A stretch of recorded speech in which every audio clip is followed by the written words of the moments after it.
E eu sinto no meu coração muito forte de compartilhar hoje com vocês acerca da ansiedade, que tem sido aí chamado por muitos especialistas de um mal do século. Algumas estatísticas assustadoras, eu não sei o que sobre o nosso estilo de vida hoje, talvez o nosso volume de informações, a velocidade que tudo acontece, talvez o fato de que você acaba de acordar e sua tia já mandou no grupo do WhatsApp da família 5 notícias de tragédia no mundo, e você começa o dia assim. Então eu não sei o que do nosso estilo de vida, só que ansiedade tem sido chamado aí por alguns especialistas de um mal do século. Para você ter uma noção, no seu livro, que é extremamente pertinente sobre o assunto, inclusive, fica aqui uma recomendação, mas o livro Fim da Ansiedade, de Max Lucado, ele traz algumas estatísticas que me chocaram. Dentre elas, essa de que a criança média de hoje em dia, ela exibe o mesmo nível de ansiedade do paciente psiquiátrico da década de 1950. Então, quer dizer, na década de 50, o que era um nível normal de ansiedade, para as pessoas pensarem, ok, essa pessoa precisa ser hospitalizada. Hoje, esse mesmo nível de ansiedade está nas nossas crianças. E óbvio, quando nós falamos sobre esse assunto, eu tenho certeza, a primeira passagem que veio na sua cabeça, nós vamos falar sobre isso, é Filipenses 4, versículos 6 e 7. E nós normalmente nos apegamos ao começo dessa palavra, que diz, não andeis ansiosos por coisa alguma. E talvez só de você ouvir que o tema da mensagem era ansiedade, talvez você já ficou um pouquinho ansioso. Se sim, essa mensagem é especialmente para você, amém? Mas, antes de ler isso, eu queria só, assim, naquela honestidade, não dizendo que você andou em ansiedade, mas quem aqui lutou contra a ansiedade nessa semana? Só levante sua mão rapidinho. Então dá uma olhada. Tá? Não é um negócio de outro mundo, isso acontece, nós batalhamos contra a ansiedade. E normalmente nós pensamos nessa passagem. Às vezes você sempre tem aquele amigo maravilhoso que na hora que estiver ansioso, lembra que você não devia estar. Aí você fica mais ansioso. Você fica ansioso sobre a ansiedade. Já aconteceu com alguém ou sou eu que sou meio maluco? Porque já aconteceu, eu estava lá, começando a ficar agitado, começando a ficar preocupado. Falei, cara, acho que eu estou ficando ansioso. Aí sempre tem aquele amigo maravilhoso, um amigo da onça que diz, mas Jesus, mas a Bíblia diz que você não pode estar ansioso por coisa alguma. Aí você, tá, obrigado. Agora não estou mais, passou, né? Então, só que nós nos apegamos a esse pedaço dessa passagem, só que não é só isso que ela diz. Seria muito diferente eu dizer para você, não se preocupa com as contas que você precisa pagar. Tá bom, obrigado, não vou me preocupar. Mas se eu dissesse para você, não se preocupa com as contas que você precisa pagar, porque esse mês eu mesmo vou pagar elas, é uma frase completamente diferente. E é só um exemplo, tá bom? Não, eu já vi um amém ali. Mas é uma frase completamente diferente, não é? Vocês não concordam? É uma coisa eu dizer, não se preocupa com a sua fome. Mas é algo completamente diferente. Eu te dizerei, não se preocupa com a sua fome, porque daqui 20 minutos nós vamos fazer um churrasquinho. Porque eu não estou só te dizendo para não fazer algo, eu estou te dando um motivo pelo qual você não deve. E não somente nessa passagem, mas na verdade toda vez que a Bíblia fala sobre a ansiedade, ela não apresenta somente um mandamento, pelo que nós não devemos estar ansiosos, mas ela sempre apresenta um porquê nós não precisamos estar. Então, vamos continuar lendo essa passagem, em Filipenses 4, no versículo 6 e 7. A palavra de Deus diz, não andeis ansiosos por coisa alguma. Antes, em tudo sejam os vossos pedidos conhecidos diante de Deus pela oração e súplica, com ações de graças. E a paz de Deus, que excede todo entendimento, guardará os vossos corações e os vossos pensamentos em Cristo Jesus. Então, gente, vamos lá, por partes, para a gente se apegar bem ao que a Bíblia está dizendo. Não ande ansioso por coisa alguma. Nós temos aqui um chamado, um mandamento. É uma ordem de Jesus que a gente não ande em ansiedade por coisa alguma. Eu até quero fazer uma pausa aqui,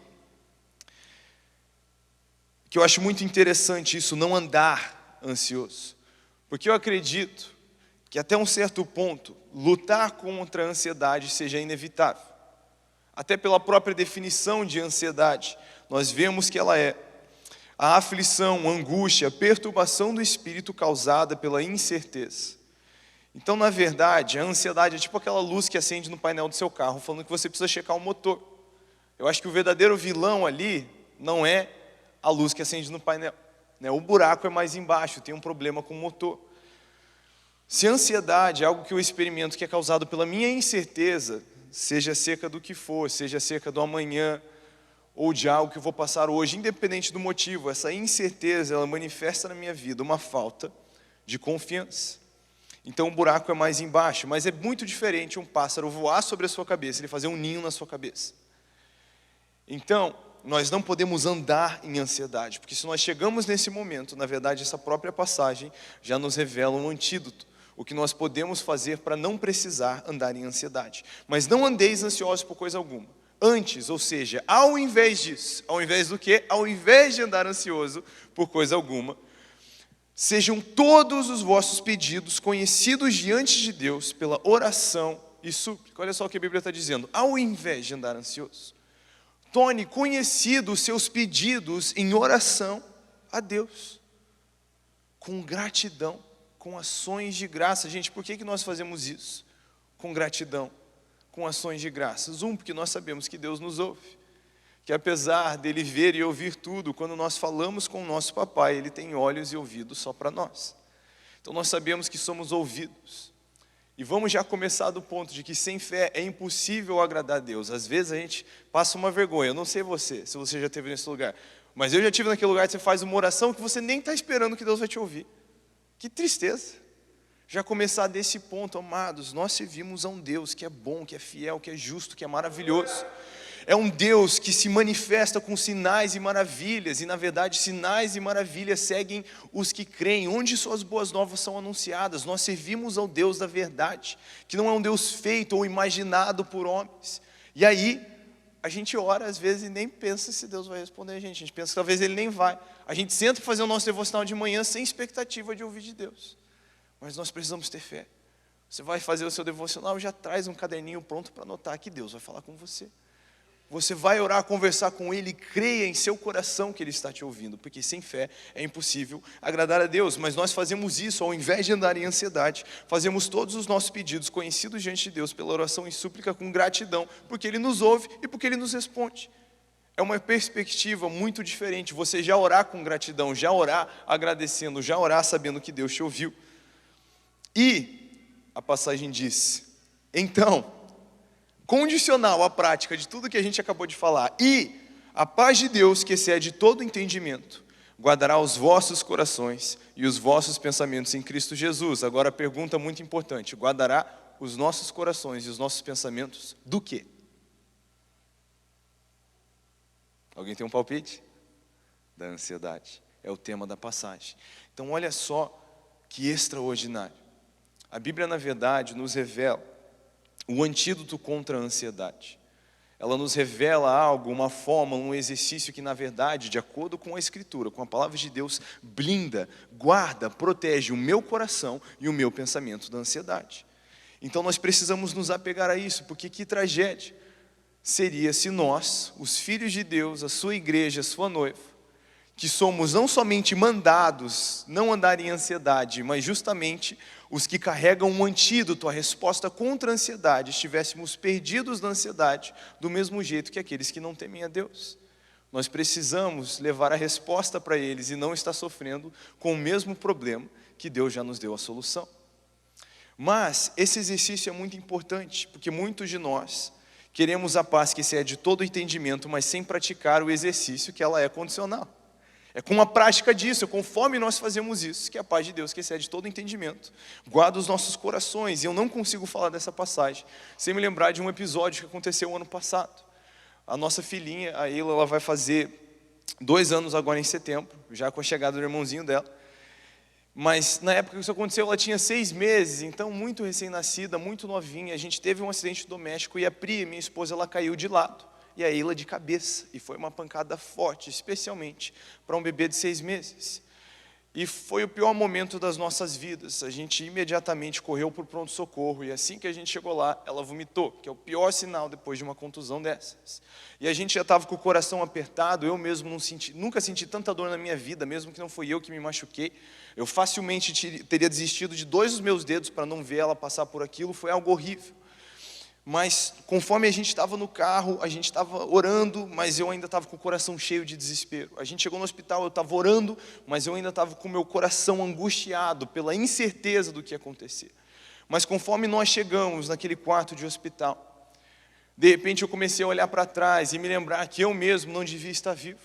Eu devia ser um bebê morto muito tempo atrás, mas a mão do Senhor me guardou, me protegeu. Eu comecei a me lembrar que para eu ter chegado até ali e poder casar, o Senhor fez um monte de milagre. Eu comecei a lembrar como mesmo no nosso casamento, na nossa família, o Senhor era quem estava cuidando de nós. E de repente o meu coração, ele se encheu de fé pela perspectiva de quem é o meu Pai.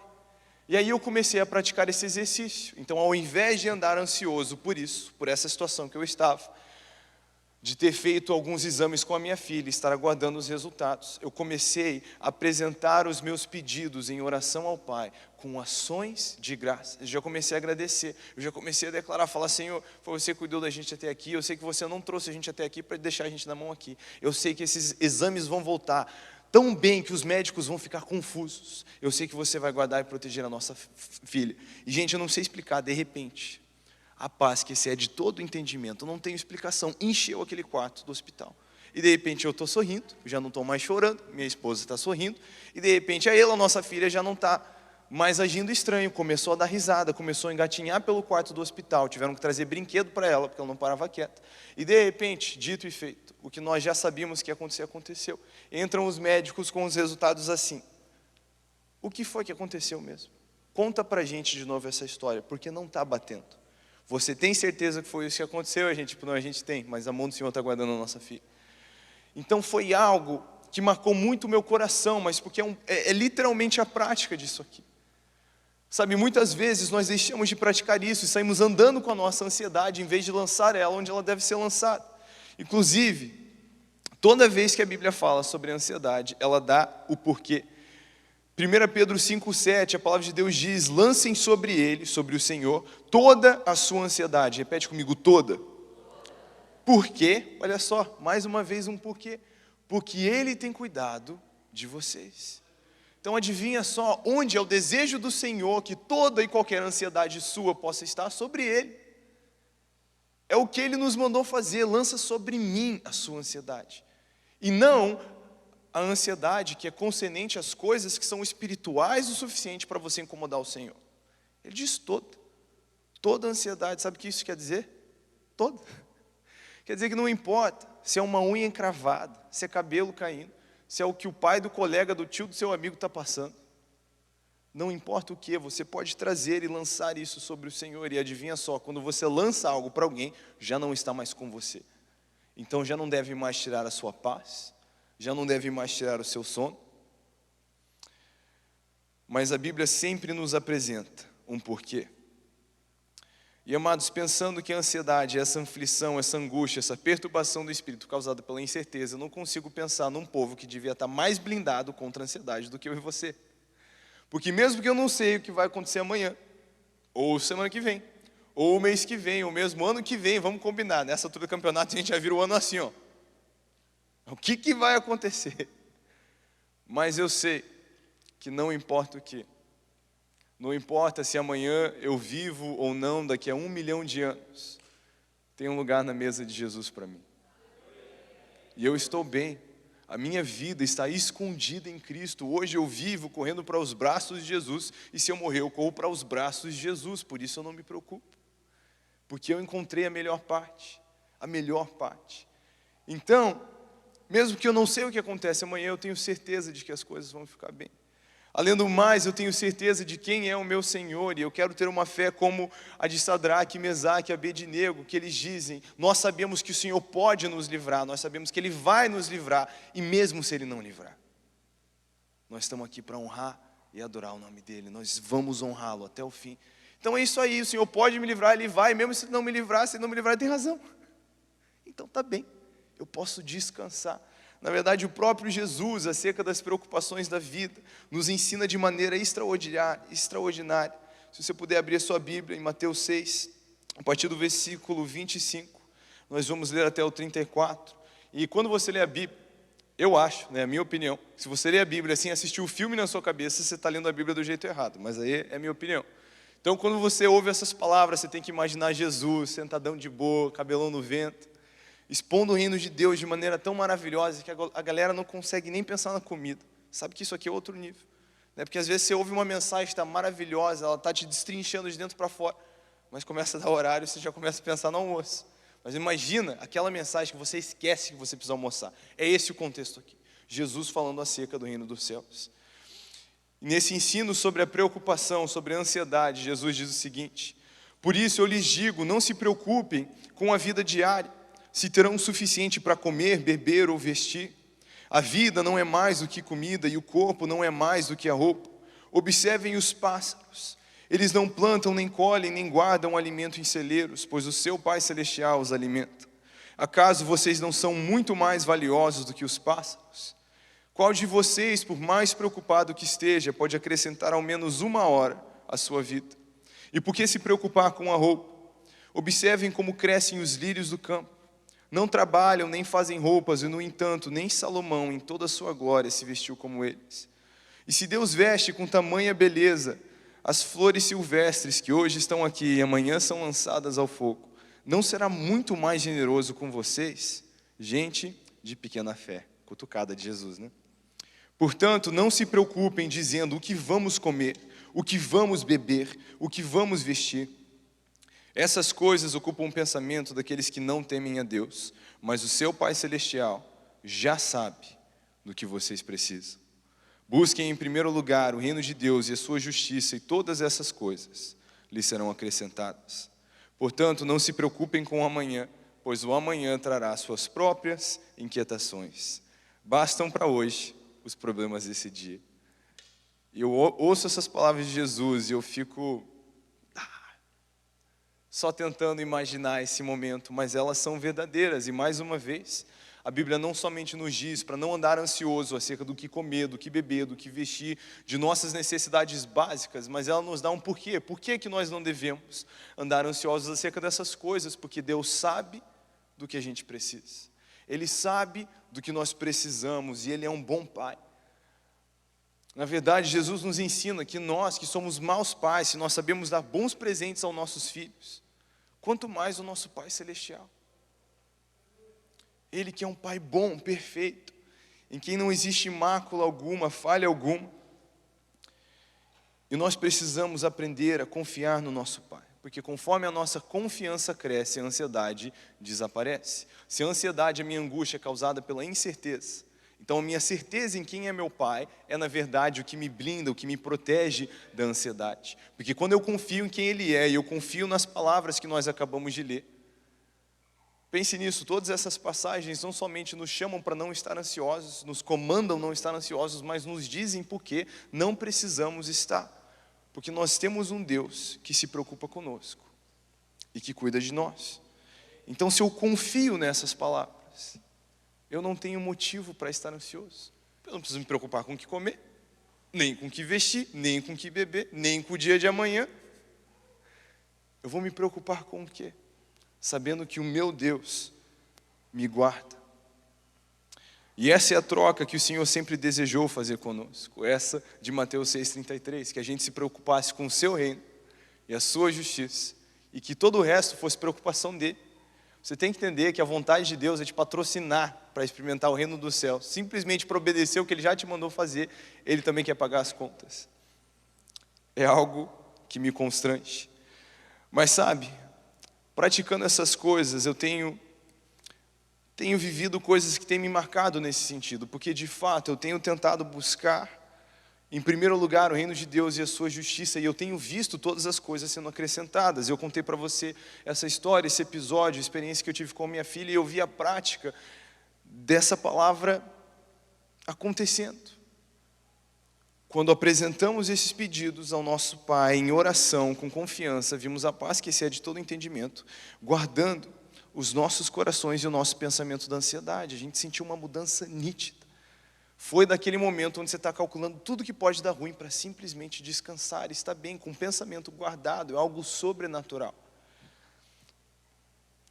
Nesse quesito de se preocupar com o que comer, eu várias vezes penso numa história que talvez muitos de vocês já ouviram, porque meu pai gosta muito de contar ela. Um dia me mandaram um meme assim: esse pai deixou o seu filho passar fome para ele aprender uma lição. Na hora que eu olhei, eu falei, cara, esses memes de crentes são uma doideira. Não, peraí. Eu dei um zoom, era o meu pai. Então eu sou o filho que deixou passar fome. Eu era o meme, eu falei, cara, que doideira. Mas essa história alguns já ouviram, mas eu me lembro disso. Eu tinha, né, recém-completado 18 anos, saído de casa, eu vim para os Estados Unidos para estudar num seminário. E eu estava numa época que muitos de vocês entendem. O meu visto não me permitia trabalhar aqui, então eu tinha um trabalho online, no Brasil, morando nos Estados Unidos. Então eu estava naquela época que muitos de vocês entendem, ganhando em real, gastando dinheiro em dólar. Na época o dólar era tipo 2,6, eu achava um absurdo. Ver o meu salário dividido daquele jeito. Mas então eu estava naquele momento apertado, fazendo minhas planilhas assim, de calcular os centavos, não dava para deixar os centavos de fora das contas, senão dava ruim, sabe? Então estava naquele momento, e teve um mês que eu tive algumas emergências. Porque você sabe aquele mês que todas as suas emergências combinam de acontecer no mesmo mês? É tipo assim, vamos fazer um truque de mágica, o seu dinheiro desapareceu. E foi isso que aconteceu comigo nesse mês. E eu tentava ficar na minha, tentava mostrar para o meu pai que eu era crescidão, só que dessa vez deu ruim. Então eu liguei para ele e falei, pai, eu não teria te ligado, mas a coisa está feia, eu não tomei o café da manhã, eu não almocei e eu não vou jantar porque o dinheiro acabou. E eu só vou ser pago daqui a 3 dias. Será que você não pode me ajudar? Ele disse, não. Eu fiquei meio confuso. Eu falei, pai, você não pode? Ele falou, não, poder eu posso, eu só não quero. Aí eu fiquei meio confuso, falei, pai, você tem que entender que eu vou ficar sem comer por mais 3 dias. Ele falou, você já fez um jejum de 3 dias antes? Faz de novo. Do outro lado da história, tinha um pai sendo conduzido pelo Espírito Santo, porque ele sabia que o filho dele estava falando de casar, e ele sentiu o Espírito Santo falando com ele, que se ele afrouxasse naquele momento, eu ia afogar de novo. Falei, pai, não foi culpa minha, foram emergências. Ele falou, se você não tinha uma poupança para emergências, foi culpa sua. Pensa numa lição que eu aprendi bem e direitinho. Mas nesses meus dias de jejum involuntário, se podemos assim chamar, eu lembro que eu estava lá na casa de oração, né, orando profundamente, até porque, né, tinha mais nada a fazer. Eu estava lá entregue na presença de Deus, mas, gente, lá no íntimo do meu ser, uma vontade de tomar um café da manhã. Sabe, o estômago daquele jeito. Senhor, você é bom. E o meu estômago já uivando junto comigo. E eu lembro que eu estava lá nesse momento. E eu senti o Espírito Santo dando uma risadinha. Tipo, tá trágico o jeito que esse menino tá pensando no café da manhã, sabe? E ele me disse, Israel, vai tomar café da manhã, seu café da manhã já está pago. Eu falei, obrigado, senhor, eu vou lá tomar meu café da manhã. Então, eu fui para a cafeteria do lado da sala de oração. E para não dizer que eu estava assim, sem dinheiro, eu tinha o último dos moicanos no bolso, sabe? O último cincão, caso tudo desse errado. E eu tivesse que implorar pela minha vida, é o último dos moicanos. Então, eu fui para a cafeteria e falei, cara, Deus falou que ele está pago, então ele vai dar um jeito. Talvez eu não vou ter uma emergência e tal. Então, fui tranquilo, porque se ele falou, está falado. Eu sei quem é o meu pai. Então, eu cheguei lá na fila, eu estou esperando na fila. Aí, quando está chegando a minha vez, o cara da minha frente, terminando o pedido dele, vira e fala assim, e tudo o que esse rapaz quiser. E eu devia ter tido essa sua reação, mas o que eu falei? Eu falei, não, imagina, não precisa. E ele disse, não, tudo o que ele quiser. Aí eu, né, tentando ser educado agora, nessa hora, então me vê só um café preto, por favor. Aí ele, não. Ele olhou para a moça e falou, o que ele gosta de comer? Ela falou, ele pede isso. Então vê tudo isso aí. Aí ele pegou o troco, botou no meu bolso e falou, Deus está cuidando de você, cara. E foi embora. E eu saí, agora mais parecido com você, só que, obrigado, Deus. Comendo de graça. Cara, isso não é algo que aconteceu uma vez. Eu vi de novo e de novo o Senhor cuidando de mim. Porque eu não estava buscando encher os meus celeiros ou correndo atrás de dinheiro. Na verdade, eu estava fazendo o contrário. Parece que as decisões que o Senhor me mandava fazer eram as que não faziam sentido financeiramente, mas eu entendi que era o propósito de Deus. Eu fui buscar em primeiro lugar o reino de Deus. E eu sabia que papai ia cuidar de mim. E de novo eu vi o Senhor cuidando de mim desse jeito. Sabe? E não só para eu sobreviver. Mas eu lembro, nessa mesma época, eu estava orando já, sonhando em pedir a Priscila em casamento. E eu lembro que eu fui e conversei com os pais dela sobre essa ideia da gente casar um pouquinho mais cedo. E eles me abençoaram nisso. Conversei com os meus pais, eles me abençoaram também. Mas aí eu estava lá na sala de oração, eu sentia paz no Senhor, mas eu tinha uma preocupação. Eu estava lá um dia orando. Falei, Senhor, meus pais já abençoaram, os pais dela já abençoaram, mas eu tenho uma preocupação, que é o estado da minha geladeira. Eu sei que eu vou ter que ser um provedor desse lar. Meu desejo é até assumir a faculdade dela, que ela ainda não acabou, pagar a faculdade dela. Só que hoje está apertado para cuidar de um. E eu sei que essa missão que você me deu, que está custando caro, não vai acabar tão logo. Então, eu preciso saber, se você me disser que você está nisso, aí eu peço ela em casamento. Mas se você me falar que não, eu sei que esse não é o momento. Porque, por causa da responsabilidade que eu vou ter. Assim, eu sempre tentei ter meu plano. Eu não estou falando da gente não ter responsabilidade financeira. Como eu falei, as planilhas rolam soltas. E eu tinha sempre o cálculo na minha cabeça. Se tudo desse errado, quantas horas eu precisava trabalhar no McDonald's para conseguir fazer rolar. Então tinha um plano. Mas eu estava correndo atrás de uma ordem que Deus me deu. E nesse dia eu nunca vou me esquecer, porque o Espírito Santo falou comigo de forma clara. Ele falou: Israel, do mesmo jeito que eu estou cuidando de você, eu vou cuidar de vocês. Nesse dia, eu perdi todo o medo de pedir a Priscila em casamento. Comecei a planejar minha surpresa. E, sondando a mãe dela, algumas amigas, eu descobri que o único sonho romântico de menina que ela tinha sobre pedido de casamento é que tivesse chovendo. Então eu comecei a planejar como que eu ia fazer uma chuva artificial no nosso pedido de casamento, porque na previsão não tinha chuva acontecendo tão logo. Não era um negócio muito previsível de encaixar horário e tal, então eu comecei a planejar uma chuva artificial. Imagina que romântico, o rapaz ajoelhado com o anel aberto, a moça impressionada. E aí, uns 10 metros para cá, um amigo dele com uma mangueira, assim, ó. Então eu estava planejando a minha chuva artificial. E, gente, diante de Deus, o Espírito Santo tirou onda da minha cara. E eu senti de novo uma risada, tipo, chuva artificial. E ele repetia isso, chuva artificial. Eu comecei a rir, porque eu conseguia sentir com toda a convicção, no meu espírito, que Deus estava tirando onda com a minha cara. Aí eu falei: você tem uma ideia melhor? Ele falou: você tem uma ideia melhor? Eu falei: Espírito Santo, você pode cuidar disso para mim? Ele falou: deixa comigo. Fiquei tranquilo. Fui lá, fiz as minhas surpresas, pedi a moça em casamento. Na hora que ela disse sim, o Espírito Santo ligou o botão na chuva. Começou a chover. Começou a chover mesmo. Eu lembro daquilo e falo: cara, que doideira. Não é uma parada que eu precisava, mas que tipo de Deus se importa com esses mínimos detalhes? O nosso papai. Eu lembro que, assim que nós casamos,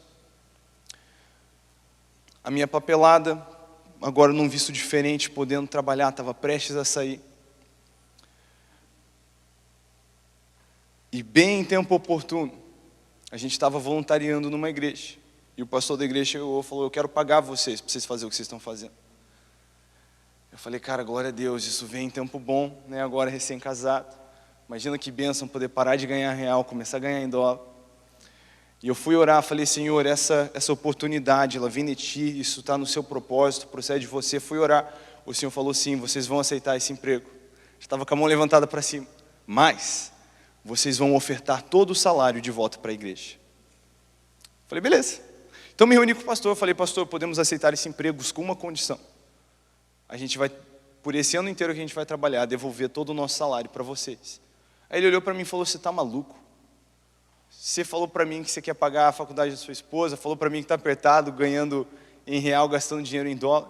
Ele é americano, americanozão. Falou: você tem que cuidar da sua família, cara. Eu falei: pastor, seria loucura se eu não tivesse uma palavra de Deus para fazer o que eu estou fazendo. Porque passo de fé é quando tem uma palavra de Deus, né? Um passo de fé sem uma palavra de Deus é uma loucura. Mas um passo de fé com uma palavra de Deus é igual pisar no chão que você não enxerga. Mas Deus já falou, já está lá. Falei para ele: pode ficar de olho o que Deus vai fazer com a minha família. Liguei para o meu pai para contar o que aconteceu. Ele falou: você está maluco? Falei: você está maluco, você que me ensinou a fazer essas coisas? Mas eu falei para o meu pai, pai, presta atenção o que Deus vai fazer com a minha família. E aí nessa mesma semana, a gente decidiu postar uma musiquinha na internet, que se chama Me Leva Para Casa. E de um jeito que eu não sei explicar, não sei o que aconteceu com essa música, na verdade eu sei que é só Deus. Eu fico mó sem ar na música, o pessoal acha que é estilo, nada, eu não sabia cantar nada, Deus mandou fazer um negócio e eu fiz. É um jeito diferente, né? Não conseguia ficar de pé direito. Mas, por algum motivo, muito além do meu entendimento, essa música hoje já tem mais de 130 milhões de visualizações no YouTube. E durante aquele ano, ela trouxe para a gente todo o dinheiro que a gente ofertou para a igreja e mais um pouquinho. Aí as pessoas perguntavam: o que você faz? Então, O Google me paga para eu pregar o evangelho e servir a igreja de graça. Mas eu sei que o meu sustento, a minha provisão, não vem do meu emprego, não vem da pessoa que assina o meu cheque, elas vêm do meu Pai, que é Senhor sobre cada fruto e cada semente nesse planeta. E eu vejo Ele cuidando da minha família de novo e de novo. E o pessoal pergunta, Israel, você não tem medo? Você tem 24 anos, está chegando no segundo filho. Nem um pouco. Porque eu sei quem cuida da minha família. Porque eu sei que enquanto nós buscarmos o reino de Deus e a sua justiça em primeiro lugar, Ele vai patrocinar a gente. Então, quando Ele falou que está na hora de ter filhos, estava na hora de ter filhos. Porque imagina, um casal que serve ao Senhor, amam ao Senhor, são a igreja de Cristo, os filhos de Deus. Aí perguntam para ele, ei, quando vocês vão ter filho? Eles, quando o dinheiro der. Não, mas peraí. Deus é Senhor sobre a sua vida, mas é Mamon que decide quando você vai ter filho? Então nós precisamos cuidar com por que fazemos as decisões que nós fazemos. Porque se o Senhor é o Senhor, é Ele que vai determinar os tempos e estações. Se Ele diz que está na hora, está na hora. Eu não estou falando que a gente não precisa ter responsabilidade financeira, nós precisamos. Tem que fazer as planilhas, tem que ser bom mordomo do que o Senhor nos confia, mas o que eu estou dizendo é que o senhorio dele é mais alto. E se Ele diz que você tem que alimentar uma multidão de milhares de pessoas e tudo que você tem é a merenda de um guri, então vai dar certo. Então, eu vejo de novo e de novo o Senhor cuidando da minha família, e nós temos nos preocupado com o que realmente importa. E sabe, essa é a troca mais maravilhosa do mundo. E eu realmente conto isso para incentivar, encorajar a sua fé, porque talvez você escute isso e pense, não, mas é porque ele é um ministro, né? Ele está na obra de Deus, tempo integral, então Deus faz essas coisas. Mas nós precisamos entender qual é o nosso lugar como filhos, como noivo. Na verdade, até qual é o nosso lugar como ministros, porque ministério não é só um jeito de ministrar o Senhor. O ministério é ministrar o Senhor de onde Ele quer que você ministre. O primeiro ministério nas Escrituras foi a jardinagem. Cultivar e guardar um jardim. E Ele é Senhor sobre toda a terra. Nós precisamos entender que, na verdade, o ministério que acontece aqui dentro da igreja é equipar os santos para ministrar ao Senhor e aos homens lá fora. Não é só um pastor, ele não só pastoreia uma igreja, ele está no ministério de equipar os santos para pastorear. Eles aprendem a pastorear, a cuidar de pessoas lá fora. Um evangelista, ele não só evangeliza, ele ensina pessoas, equipa pessoas para evangelizar. Porque esse é o propósito dos ministérios. Então você precisa entender que não importa se você está trabalhando numa igreja, você é um sacerdote. Você é noiva, você é filho, antes de ser qualquer outra coisa. Engenharia é só uma façada, é só uma fachada para você espalhar o reino de Deus e ser uma testemunha de Jesus. Você precisa entender que quem cuida de você e sua família não é o seu empregador, é o Senhor. Toda oportunidade vem dele.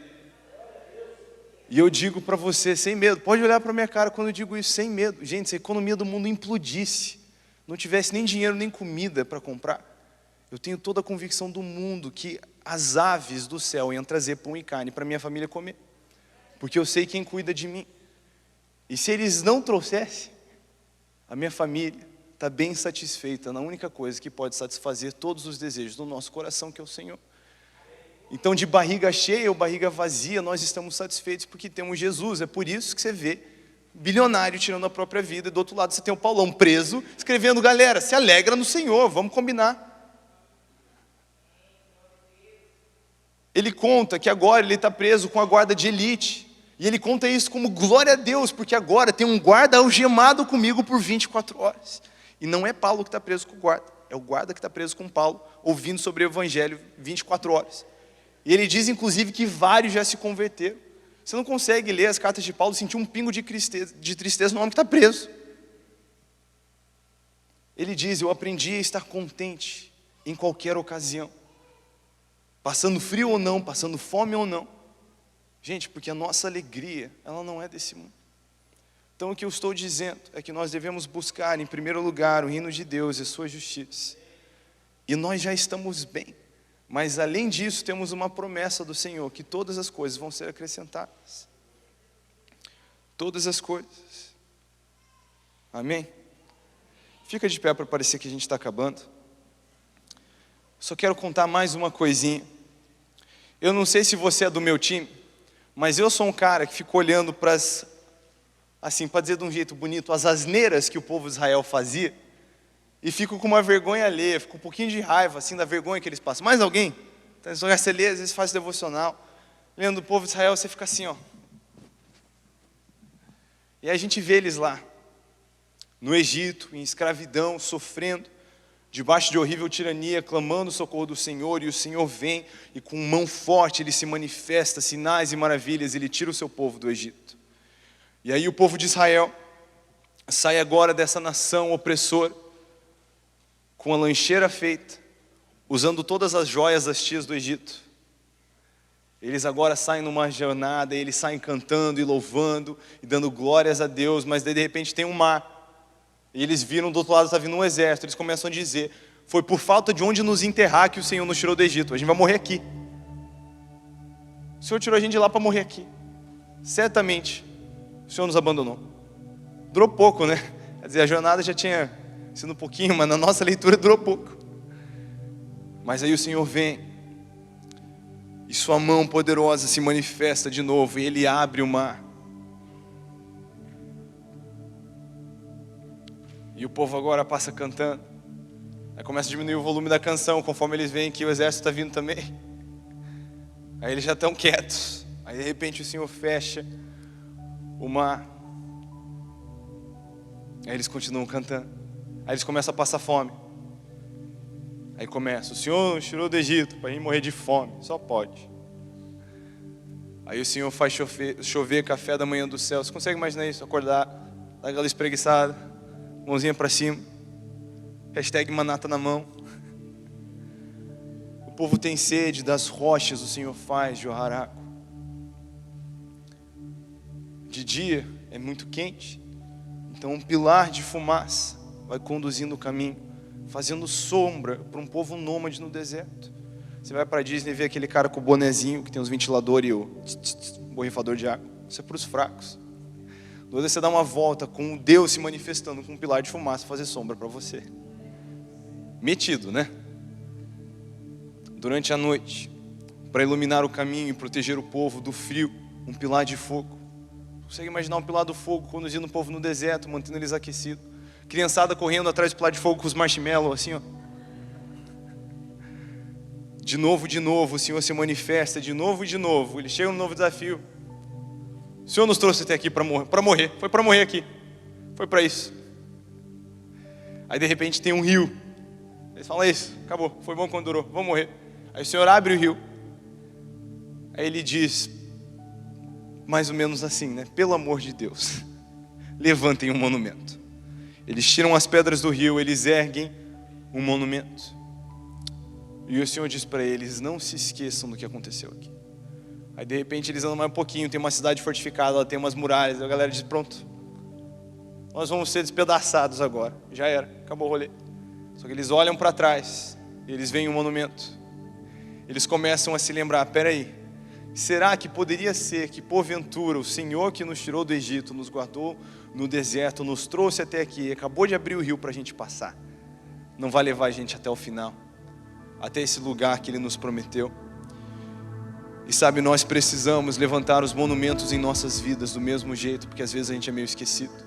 Nós precisamos nos lembrar do que Deus tem feito e se apegar ao que Ele pode fazer, para que a gente não se esqueça de onde Ele nos tirou e para onde Ele está nos levando. Filipenses 1,6 diz que aquele que começou a boa obra em nossas vidas há de completá-la até o dia de Cristo Jesus. Nós precisamos entender que o Deus que abre o Jordão é o Deus que derruba a muralha, e confiar no nosso Senhor, porque de novo, se a ansiedade é uma manifestação de uma angústia, uma aflição causada pela incerteza, eu e você definitivamente não temos lugar para ansiedade. Nós temos um mandamento bíblico a não andar em ansiedade, e com todo carinho, como seu irmão em Cristo, hoje eu te lembro que a quebra desse mandamento é pecado. Pecado é errar o alvo. Estar andando em ansiedade não é o desejo que o Senhor tem para nós, independente de como é a nossa cultura e a velocidade de se espalhar a informação. A Bíblia nos equipou com um antídoto contra a ansiedade. E frequentemente, quando eu volto para esse lugar de batalhar com a ansiedade, eu continuo praticando esse exercício. E quando eu falho na minha percepção, graças a Deus, o Senhor me deu uma boa ajudadora. Ela às vezes olha para mim e ela diz: amor, eu acho que você está ansioso. Nessa hora, eu fico calmo. Eu lembro que ela está no meu time, tentando me ajudar. Tento não ficar ansioso sobre parecendo estar ansioso. E eu começo a apresentar os meus pedidos ao Pai em oração, com ações de graça, olhando para os monumentos que foram erguidos ao longo da minha vida. E conforme eu começo a me lembrar de quem Ele é, a minha confiança cresce. E conforme a confiança cresce, a ansiedade desaparece. Nós precisamos tratar a ansiedade como que ela realmente é. Ela é uma manifestação da nossa falta de confiança em Deus. E eu não digo isso tentando apontar o dedo, tentando fazer ninguém sentir condenado. Pelo contrário, eu sinto que o meu trabalho hoje aqui é trazer encorajamento, algo refrescante sobre a sua vida, e te lembrar de refrescar a sua perspectiva e confiar em quem seu Deus é, não dando assim lugar para a ansiedade. Lembre-se que aquele Deus que abre o Jordão é também o Deus que derruba a muralha. Nós precisamos nos lembrar de onde Deus nos tirou. Eu não digo só dos lugares da nossa vida. Nós, uma vez, como o povo de Israel, estávamos perdidos nas trevas, sofrendo debaixo da tirania de Satanás. Mas o Senhor enviou um homem que nos libertou desse lugar. E Ele nos prometeu levar a uma terra prometida. Um dia nós teremos um lugar na mesa de Jesus, como falamos, e no momento transitamos nesse deserto, que é uma terra meio esquisita, onde o Senhor não somente nos tirou do Egito, mas está tirando o Egito de dentro de nós, para que um dia, quando a gente puder finalmente comer do fruto daquela árvore, a boa obra que Ele começou em nossas vidas possa ser completada. Mas nesse momento estranho de viver como um espírito que nasceu de novo, em um corpo que ainda vai nascer de novo, ainda vai ser ressuscitado, o que Gálatas 5,17 chama de naturezas opostas, naturezas em conflito. Ele diz que o espírito milita contra a carne o tempo inteiro, porque suas naturezas são opostas. Em Romanos 7, Paulo diz que a minha carne é regida pela lei do pecado. E é por isso que muitas vezes eu tenho dificuldade de confiar em Deus, mesmo depois de tudo que Ele já fez por mim. É por isso que eu fico nesse bam.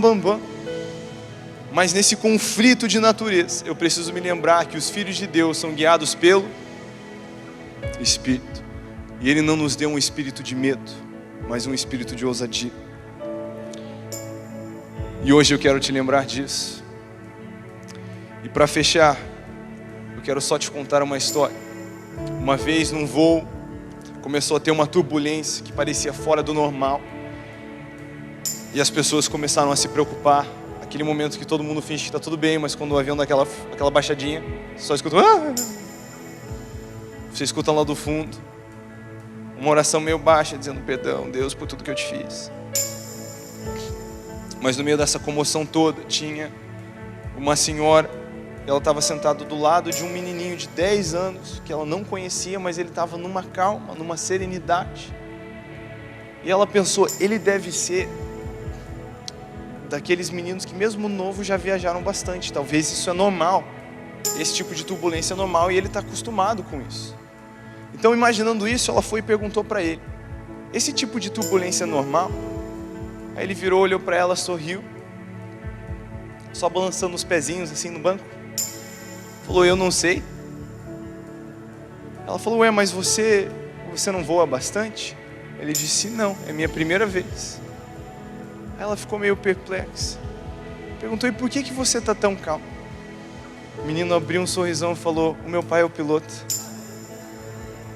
Então eu não sei qual que é a turbulência que você está passando, mas eu ouvi dizer que seu pai, o piloto, é muito bom no que ele faz. Então não vamos deixar a ansiedade, que não é o que Deus tem para nós, e justamente pelo contrário, Ele nos proveu com a arma, com o antídoto para lutar contra o mal do século.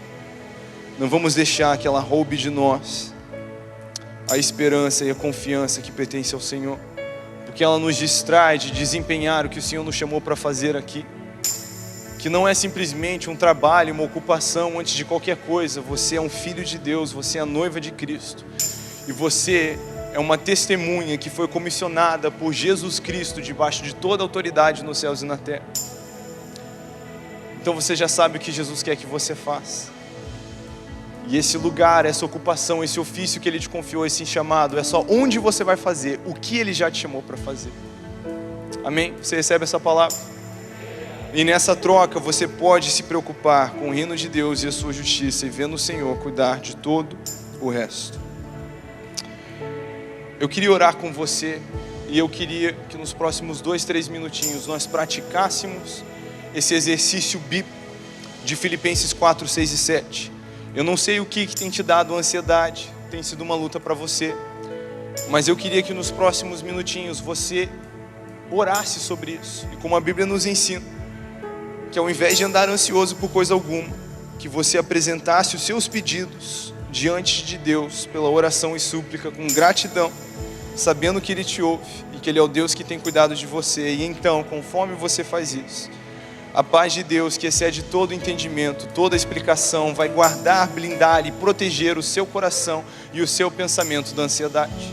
E conforme você ora, eu realmente quero te convidar a ativamente orar, a mexer os seus lábios, a conversar com o papai, dizer: Deus, isso tem me preocupado, isso tem tirado o meu sono, isso tem me deixado nervoso, isso tem me deixado ansioso, agitado.